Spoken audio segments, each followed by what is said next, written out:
मैं अपने साथियों को धोखा नहीं देता। इस बात से कर्नल गुस्सा हो गया। उसने सिपाहियों से कहा कि जेम्स को बांध कर पीटते रहो जब तक वो घुटनों पर न गिर जाए। हर एक डंडा जोर से लगना चाहिए।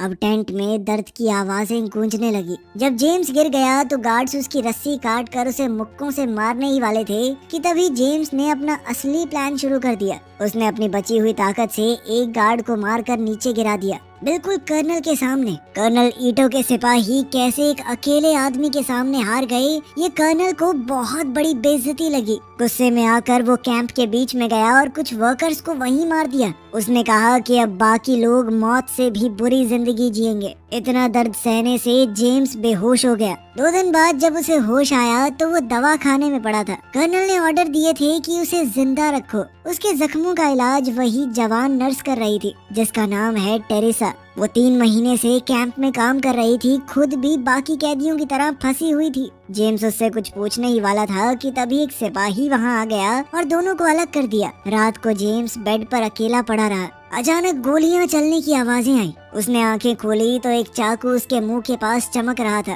कर्नल ईटो एक और आदमी को सबके सामने मार रहा था, सबको और डराने के लिए। ये एक बेहद दर्दनाक मंजर था। पर इस दौरान जेम्स को समझ आ गया कि कर्नल का असली इरादा क्या है। ईटो जेम्स को चुपके से मारना नहीं चाहता। हर एक मुकाबला, हर एक लड़ाई एक मौका है ताकि वो जेम्स को एक बराबरी की लड़ाई में मारे, बिल्कुल उसी तरह जैसे उसके टीचर ने उसे सिखाया था। जेम्स थोड़ा थका हुआ था पर उसके हौसले बुलंद थे। उसने कहा कि अगर ये तुम्हारे बेस्ट फाइटर थे तो मैं पक्का घर वापस जिंदा ही जाऊंगा। कर्नल के चेहरे पर शिकन तक नहीं आई। उसने वार्निंग दी कि अगर जापान हारा तो कैंप का एक भी आदमी जिंदा नहीं बचेगा। इसके बाद जेम्स अपने साथियों के पास लौट आया। उसके दोस्तों ने बताया कि सुबह अमेरिकन प्लेन्स आए थे। उन्होंने हजारों पर्चे गिराए हैं। इन पर्चों के अंदर जापानी फौजियों को वार्निंग थी कि